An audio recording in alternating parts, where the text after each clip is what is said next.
Welcome to Balance and Beyond, the podcast for women who've outgrown the old model of success, the ones who look fine on the outside but know the way they've been living no longer fits.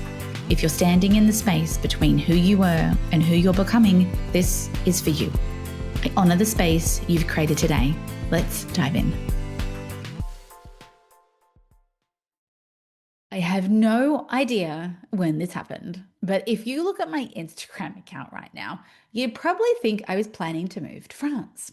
Somewhere over the last couple of months, I've become completely obsessed with these beautiful chateau renovations or people doing Sicilian villa glow-ups, people buying wineries in the middle of nowhere, and somehow a little farm in the middle of nowhere that breeds tiny cows.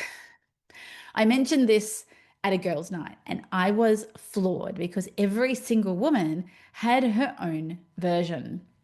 That's when I realized probably isn't about France. How many women are spending significant amounts of their downtime or even little 5 minutes here and there in their own escape fantasy? I had friends tell me they dream of buying a bookshop, renovating places in Europe, or moving to a complete eco farm, going to the country, opening an antique store. There is this common lure for a simpler life. Let's just be clear, I have no DIY skills. So it's not like I'm sitting here going, oh, yes, this is a viable option for me. But something seems to be happening amongst women, particularly in their 40s and 50s, who are now starting to ask, could I just leave? As we see more and more people do these crazy, outlandish things. I follow some Australians who have bought a castle. There's a couple from the US that have done the same thing. So thanks to the barrier breaking and the ability of social media to show us these lives that we never even could have imagined compared to even 10 years ago. These women that are having these fantasies are not impulsive women who just burn it all down. They've got very successful lives. They're partners in firms. They are very senior executives. They're highly capable women who have spent decades building this life that they have now. The career, the house, the family, the social life, everything that sits around it, the scaffolding, which is what makes this fantasy of the castle in France or the villa in Tuscany really confronting. Many of us have watched Eat, Pray, Love. That came out quite a long time ago now. And there was this whole midlife crisis. I'm going to pack everything up and I'm going to go and spend time finding myself. But what I'm loving is that the woman's version is now finally getting some airtime. The midlife crisis was very much the old masculine story. I'm going to leave my wife for the hot young secretary. I'm going to buy a Ferrari. I'm going to start playing tennis. I'm going to get my bald spot replaced. And this was very much that 80s stereotype because women were never allowed to do this. It was predominantly a man thing. And that's why books and movies like Eat, Pray, Love were pushing boundaries of, oh, you mean women have this desire in them too.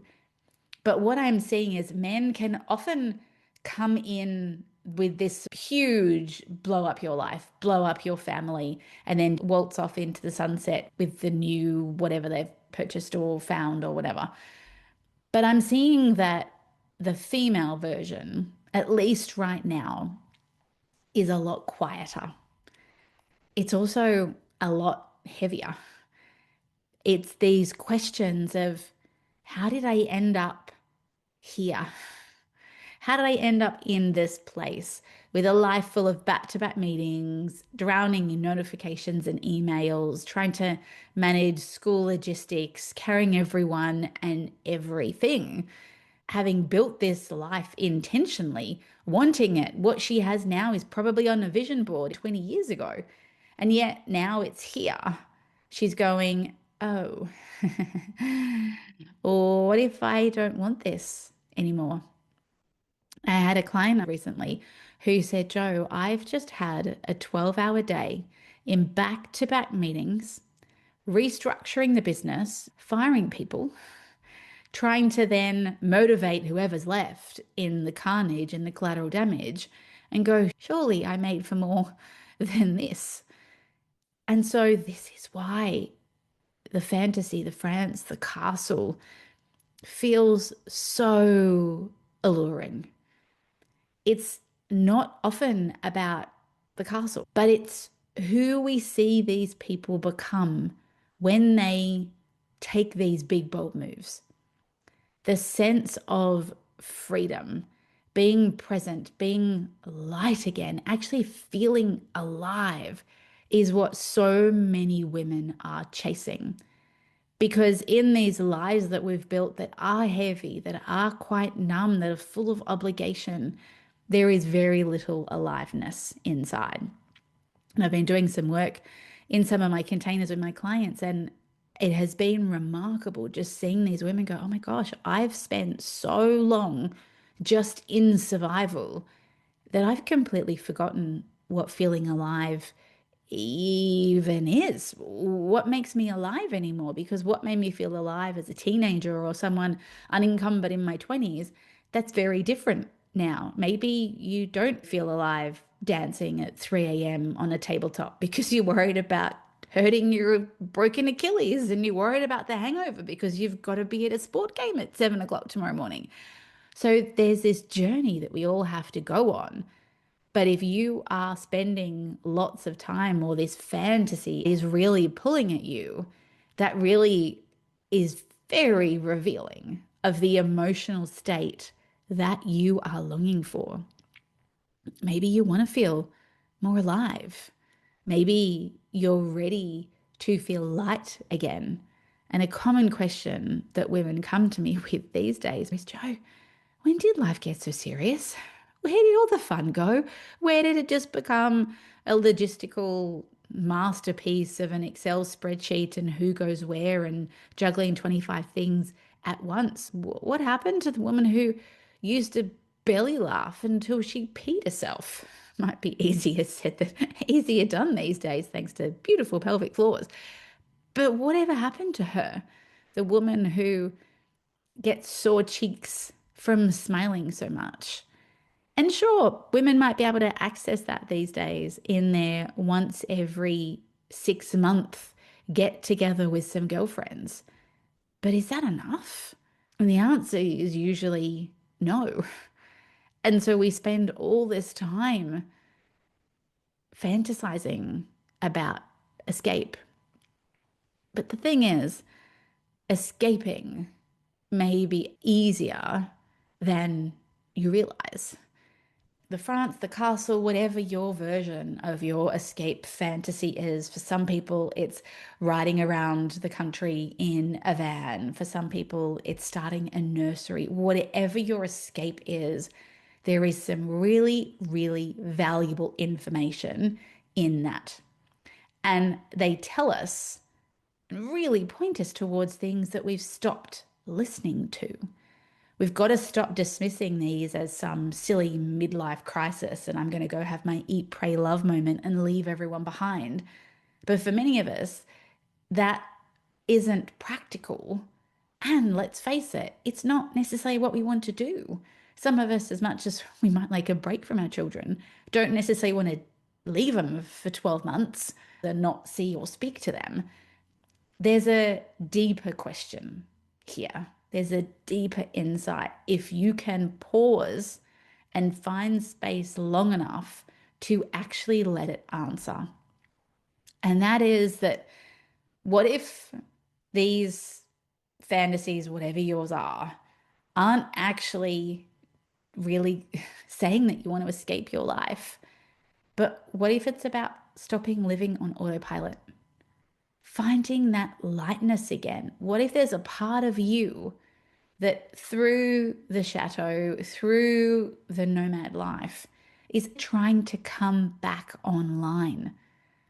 So many of us have spent too long living a life that we thought we wanted. That pull, that lure doesn't go away.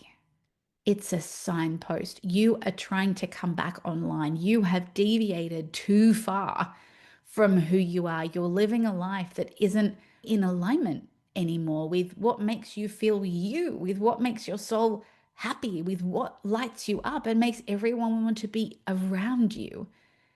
But we had this binary view. I have to blow it all up or I have to suck it up. I made this bed, but you have other options. You don't have to move to France to pay attention to what France actually represents. You simply need to notice, to give yourself the space, because let's face it, it is not going to materialize, and allow what is coming through you, what is showing in your feed, give that the space to talk to you. That is telling you what you really want. That is telling you how you really want to feel. It's probably pulling at parts of you, parts of your past, parts of your dreams that you've squashed or diminished because they didn't happen to fit in the construct that you currently find yourself. So I want to leave you that maybe the real question isn't whether you should move to France. Who am I to stop you? All power to you. Just make sure you document it. Maybe if the chateau isn't really what you're longing for, then what is? Make the space. Just promise me this. Make the space to allow that part of you that's trying to come back online to emerge. I promise you, you won't regret it. Thanks for joining me today. If this episode resonated, share it with a woman who needs to hear it. And if you want to be part of the ripple effect, leaving a review helps it reach the women it's meant for. I'll see you next time.